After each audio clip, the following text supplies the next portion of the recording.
Liewe familie, goeiemôre. Dit is die dag wat die Here gegee het. En vandag deel ons die verhaal van Hanna met mekaar. Hanna, die vrou van Elkana, die vrou wat 'n diepe begeerte gehad het en gebid het tot die Here. Ons gaan 'n bietjie daarby stil staan vandag. En ek vra net dat ons eers ons oë toemaak en vir 'n oomblik saam bid. Heilige God, U Here is die woord en U spreek die woord. U maak die woord vir ons oop vandag en ons vra dat U ons lei deur die woord. Spreek Here, ons luister. In Jesus naam, amen. Ek gaan lees vanuit 1 Samuel hoofstuk 1. 1 Samuel hoofstuk 1 vanaf vers 9. En ons sien daar, op 'n keer na die offermaaltyd in Silo, het Hanna opgestaan terwyl die priester Eli op sy stoel langs die deurkusyn van die tempel van die Here gesit het. Sy was bitter hartseer, en terwyl sy tot die Here gebid het, het sy onbedaarlik gehuil. Sy het 'n gelofte afgelê en gesê, Here, Almagtige, as U tog op my ellende wou let, en aan my, U dienares, wou dink, en my nie vergeet nie, en aan my 'n seun gee, sal ek hom sy lewe lank aan U gee, en as teken daarvan sal sy hare nie afgesny word nie. Sy het lank tot die Here gebid, en Eli het stip na haar mond bly kyk. Hanna het in haar gedagte gepraat, net haar lippe het geroer.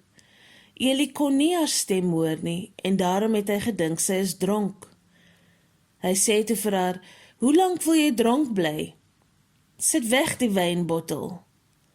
Maar Hanna het geantwoord, nee meneer, ek is maar net 'n vrou wat diep te neergedruk is. Ek het nie wyn of bier gedrink nie. Ek het my hart uitgestort voor die Here. Moet tog nie dink ek is 'n slegte vrou nie. Dis oor my groot smart en leed dat ek so lank bly praat het. Toe sê Eli, wees gerus en gaan nou maar. Die God van Israel sal aan jou gee wat jy van hom afgesmeek het. En sy het gesê, mag dit vir my wees soos U sê. Sy het toe geloop en gaan eet, en sy was nie meer bedruk nie. Die volgende môre het Elkana hulle vroeg opgestaan, die Here aanbid en teruggegaan huis toe. Nadat hulle tuis gekom het in Rama, het Elkana gemeenskap gehad met sy vrou Hanna, en die Here het aan haar gedink. By die wisseling van die jaar was Hanna swanger. Sy het 'n seun in die wêreld gebring en uitgeroep, sy naam is Samuel, van die Here het ek hom afgesmeek. Tot sover die woord van God. Salig is elk wat hierdie woord hoor en ook daarvolgens lewe. Nou die verhaal van Hanna is 'n baie bekende een, maar ek wil begin met die vraag, wat is die mees pynlike ding wat God vir jou gesê het jy moet aanvaar, of wat jy moet hanteer? Iets wat jy nie dadelik kan regmaak of laat weggaan nie. Iets wat jy mee sit jou lewe lank of jare lank of maande lank. Iets wat 'n gereelde basis na vore kom en wat dalk nooit gaan verander nie. In die Nuwe Testament is daar 2 woorde wat gebruik word vir geduld. Albei woorde word deur die apostel Paulus in sy brief aan die Kolossense gebruik. Die apostel bid vir hierdie Christene om nie net te weet wat God se wil is nie, maar ook dat hulle met onderskeiding gevul sal word oor hoe hulle God se wil moet toepas in hulle lewens, sodat hulle vrugtevol vir die koninkryk kan wees. Hy bid dat God hulle sal krag gee met sy krag, en dan noem hy 2 tipe geduld wat mense nodig het vir dit om te gebeur. Die eerste woord is hypomone, wat beteken om vas te byt. Vas te byt aan wat? Aan moeilike omstandighede. Dit is iets wat 'n mens nie kan van wegkom nie. Dis iets wat 'n mens nie van kan ontsnap nie.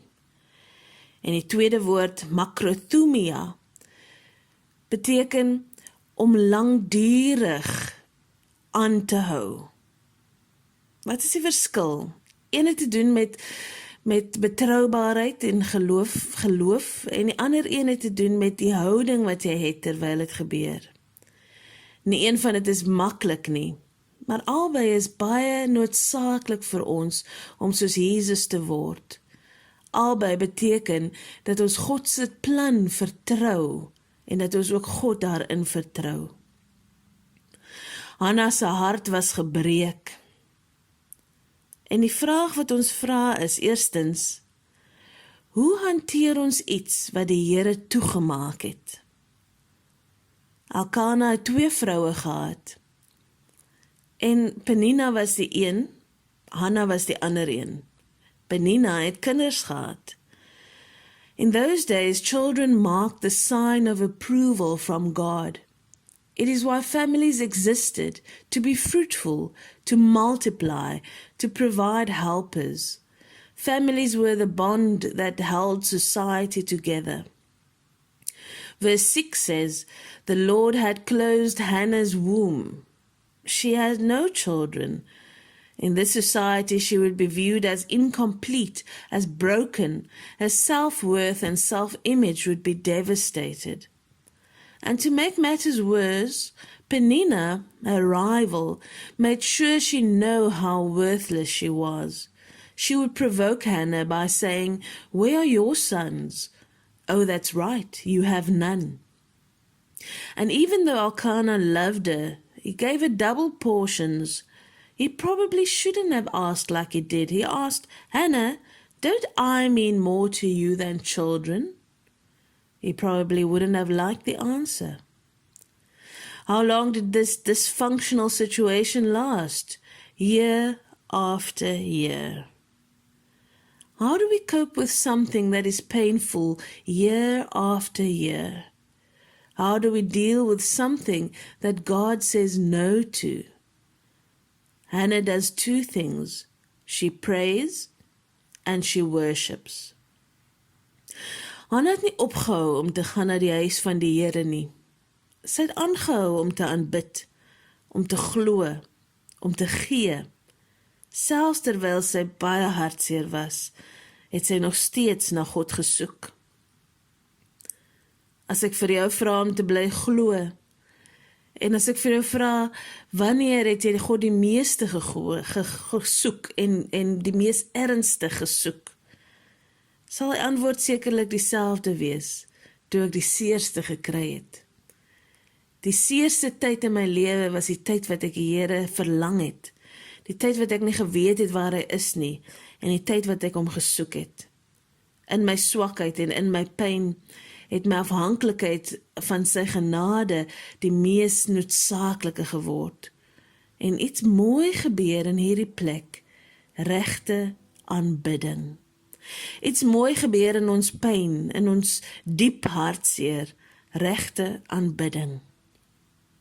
The Apostle Paul had an ongoing painful trial in his life.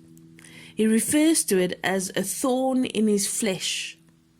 No one knows what it is, but the literal translation is a stake driven into my body. He writes about this in context to the time he was allowed to see heaven, to view paradise, an amazing revelation. Sometimes God does not take away the scars. Sometimes God says, "No, you are going to keep the thorn." Why? Because God's power is made perfect in weakness. His grace is sufficient. This word doesn't need to see how bright I am, or cute, or smart, or rich. This world needs to see how the gospel can change potheads into preachers, and arrogant Pharisees into compassionate missionaries. Scars and thorns become witnesses for His glory. You learn a lot more about people when you tell them no than when you tell them yes. No one likes to be told no, even by God, But it takes prayer and patience to be worshipping Him even through the no. So hoe moet ons bid? Tweedens, ons moet eerlik bid, emosioneel en privaat. Ek sê nie dat jy nooit in die publiek mag bid nie. Dit is wonderlik om die vermoë te hê om in die publiek te mag bid. Maar jy sal meer eg publiek bid as jy eerlik met God is in jou privaatheid. Hanna het eerlike emosie getoon. Haar egte pyn stroom uit haar gebrokenheid, diepe seer. Sy het verskriklik geween. Sy bid privaat in haar hart, maar met sulke verskriklike emosie dat Eli die priester dink sy is dronk. Hy sê vir haar, hoe lank gaan jy nog dronk bly? Sit weg jou wyn. Hanna sê, ek is nie dronk nie. Ek bid uit my diepe hartseer. As ons kyk na die Bybel, dan sien ons dat God ons gebede antwoord op 3 maniere. Hy sê ja, dadelik soms, net soos ek gevra het. Dis nou nie die norm in my lewe nie, en ek dink ook nie in Ise nie, dat hy sommer net ja sê nie, maar soms sê hy ja. Hy sê ook nee, ek gaan nie vir jou iets gee wat jou gaan seermaak nie. Ek gaan nie vir jou iets gee wat jy nie nodig het nie. Ek gaan nie vir jou iets gee wat ek weet nie goed is vir jou nie.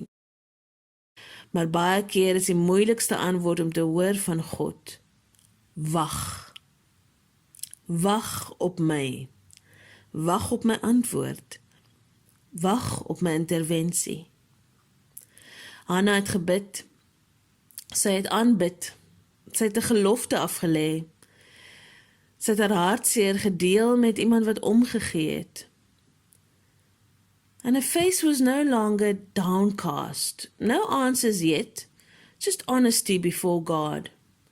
They go home. Life goes back to normal. Elkanah makes love to his wife, and the Lord remembered her. So in the course of time, Hannah became pregnant. Ons weet nie altyd hoe lank dit gaan wees vir God om te antwoord op ons gebed nie. Ons weet nie altyd hoe lank ons sal moet wag op hom, hoe lank ons sal moet wag op sy antwoord, hoe lank ons sal moet wag op sy aksie nie. Hanna het uiteindelik 'n ja gekry vir haar gelofte. En ek het baie vroue al ontmoet wat hierdie hoofstuk haat, omdat hulle 'n nee gekry het. En vooral op 'n dag wanneer dit byvoorbeeld Moedersdag is, een van die moeilikste dae van die jaar, en die pyn is nog steeds daar, jaar na jaar, van die Here wat nee gesê het, waar hy vir Hanna ja gesê het. Our God is still a God of miracles. Sometimes it's when He says yes to the greatest pain of our heart, and sometimes it's when He uses that greatest pain to help others discover His sufficient grace and power.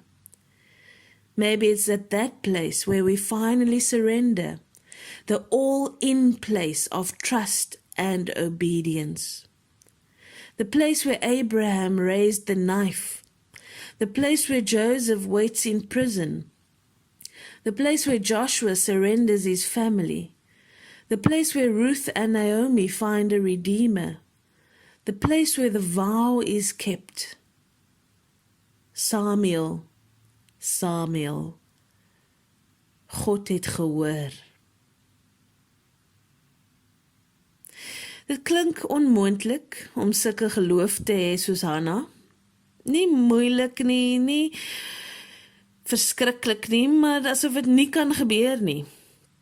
Geloof is 'n aksiewoord, jy sien. Dit is 'n antwoord op God. Dit is 'n antwoord op sy roepstem. Dit is om jouself werklik oor te gee aan sy wil.